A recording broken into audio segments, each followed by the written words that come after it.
आज हम एक ऐसे जजमेंट की बात करने जा रहे हैं जिसमें हर पति को जो परेशान है अपनी पत्नी से, जिनकी पत्नी ने झूठे एलिगेशन लगाए हैं, झूठे केस किए हैं, उन्हें बहुत ही ज्यादा लाभ होने वाला है। कई बार ऐसा होता है कि पत्नी झूठे आरोप लगाती है, जैसे कि झूठा क्रुएल्टी का केस कर देती है, 498 ए डीवी, जिससे पति पक्ष के लोग बहुत ही ज्यादा परेशान हो जाते हैं। साथ में मेंटेनेंस का भी केस करती है और कोर्ट के द्वारा पति के ऊपर मेंटेनेंस लगा दिया जाता है कि वो अपनी पत्नी को इतना मेंटेनेंस देगा। तो आज हम ऐसे जजमेंट की बात करने वाले हैं इस वीडियो के माध्यम से, जिसमें पत्नी ने जो केस किया था मेंटेनेंस का, उसे खत्म कर दिया गया। तो क्या है पूरी जानकारी, आज हम आप लोगों को इस वीडियो के माध्यम में बताने वाले हैं। तो आप लोगों को पूरा वीडियो देखना है, बिल्कुल भी स्किप नहीं करना है, तभी आप लोगों को अच्छे से जानकारी समझ में आएगी।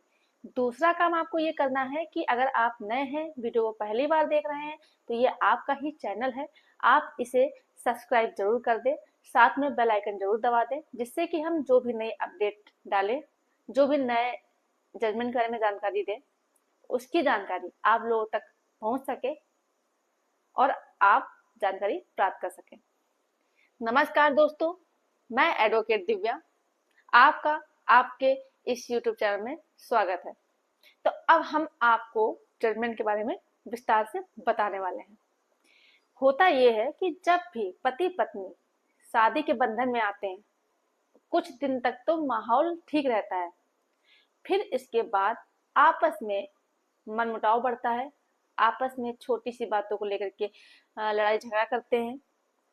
जबकि कोई भी पति पत्नी के जो बंधन में आते हैं, उन्हें ये समझना चाहिए कि जो पति पत्नी है वो अलग अलग परिवार से आए हैं, उन दोनों लोगों के विचार सेम नहीं हो सकते हैं। इसलिए जब भी कोई बात हो तो उसे आपस में बैठ करके सुलझाने की कोशिश करें, ना कि ये सोचे कि मेरे पति ने ऐसा कैसे कह दिया, अब मैं ये करूंगी, या फिर पति सोचे कि पत्नी ने ऐसा कैसे कर दिया, अब मैं ये करूंगा। तो ऐसा ना करके बल्कि उन्हें आपस में बैठ करके जो भी गलत फहमियां हैं उन्हें दूर करना चाहिए। लेकिन ऐसा नहीं होता है। जब आपस में मनमुटाव होता है तो पत्नी अपने ससुराल वालों को छोड़ के वो अपने मायके चली जाती है और नाराज हो करके जो नहीं हुआ है, जो पति लोगों ने नहीं किया है, वो एलिगेशन लगाती है। जैसे मेरे पति मुझे बहुत ज्यादा मारते थे, मुझे बहुत प्रताड़ित करते थे, मुझे दहेज को लेकर के प्रताड़ित करते थे, ताने मारते थे। और बोलती है मेरा पति मुझे मारता है, मुझसे बहुत ज्यादा काम कराता है, हमसे पूरा दिन घर का काम कराते थे, हमको अच्छे से घर में नहीं रखते थे। तो जब पत्नी मेंटेनेंस का केस करती है तो उसमें जो भी आरोप लगाती है, तो कानून ये कहता है कि जब कोई व्यक्ति आरोप लगा रहा है तो उसे सिद्ध करना चाहिए, उसे प्रूफ करना चाहिए कि ये चीज जो बोल रहा है वो सही है। लेकिन जब पत्नी मेंटेनेंस का केस करती है तो कोर्ट के द्वारा सिर्फ पत्नी के शिकायत करने पर मेंटेनेंस बांध दिया जाता है, पति से बोल दिया जाता है कि वो हर महीने अपनी पत्नी को मेंटेनेंस देगा, सिर्फ ये सोच के कि वो तो महिला है और पति का ये दायित्व है कि वो अपने बच्चे का, अपनी पत्नी का भरण पोषण करे, और इस आधार पर मेंटेनेंस लगा दिया जाता है और पति के ऊपर मेंटेनेंस बांध दिया जाता है।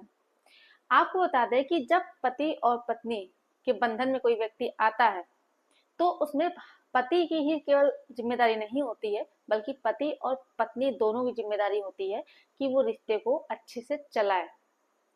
तो जब पत्नी मेंटेनेंस का केस करती है, जो आरोप लगाती है पत्नी, उसे साबित करना होता है। जब ये चीज साबित हो जाए तभी पत्नी को मेंटेनेंस मिलना चाहिए, नहीं तो पति पत्नी को साथ में ही रहना चाहिए।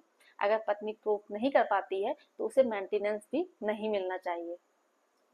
हर पति पत्नी का ये दायित्व होता है कि वो साथ में रहे। लेकिन अगर पत्नी अपने पति के साथ नहीं रहना चाहती है, अगर कोई कारण है, तो उसे प्रूव करना होगा कि मेरे पति मेरे साथ इस तरह का दुर्व्यवहार करते थे जिसकी वजह से हम अलग होकर के रहने लगे हैं। हमें खुद को मेंटेन करने के लिए मेंटेनेंस चाहिए। और अगर पति पत्नी साथ में रहते हैं तो पति का ये उत्तरदायित्व है कि वो अपनी पत्नी का मेंटेनेंस करे, यानी कि भरण पोषण का ख्याल रखे। और मान लीजिए पत्नी अपने पति से बिना किसी कारण के, बिना किसी रीजन के अलग हो गई है, तो उसे मेंटेनेंस नहीं मिलना चाहिए। अगर वो प्रूफ कर देती है कि जिस आधार पर वो अलग हुई है वो चीज सही है और ये प्रूफ हो जाता है, तब पत्नी को मेंटेनेंस जरूर मिलना चाहिए। तो आज हम इसी विषय में आप लोगों को ऑनरेबल सुप्रीम कोर्ट की एक जजमेंट के बारे में बताने वाले हैं, जिसमें उन्होंने ये चीज कही कि अगर पत्नी अलग हो गई है और जो अलग होने का ग्राउंड बता रही है कि इस वजह से अलग हुई है, उसका पति उसके साथ क्रूरल्टी कर रहा है, और उस चीज को पत्नी अगर साबित कर देती है कोर्ट में कि उसका पति सच में परेशान कर रहा है, तो पत्नी को मेंटेनेंस जरूर मिलना चाहिए। लेकिन अगर पत्नी बिना किसी कारण, बिना किसी वजह के अलग हो गई है और जो क्रूरल्टी का आरोप लगा रही है, एलिगेशन लगा रही है, वो प्रूफ नहीं कर पाती है, तो पत्नी को मेंटेनेंस नहीं मिलना चाहिए। इस जजमेंट में यही हुआ कि पत्नी ने क्रूरल्टी का ग्राउंड लिया और वो अपने पति से अलग हो गई, लेकिन जो ग्राउंड लिया था उसे वह पत्नी प्रूफ नहीं कर पाई, साबित नहीं कर पाई, जिसकी वजह से ऑनरेबल सुप्रीम कोर्ट ने मेंटेनेंस का केस कर दिया खारिज। तो इस जजमेंट के माध्यम से आप जो भी पति हैं वो लाभ प्राप्त कर सकते हैं। ऐसे ही और जानकारी के लिए, ऐसे ही और अपडेट रहने के लिए आप चैनल को सब्सक्राइब जरूर कर दें। वीडियो अगर पसंद आया तो वीडियो को लाइक कर दें और ज्यादा से ज्यादा लोगों को शेयर कीजिए। धन्यवाद।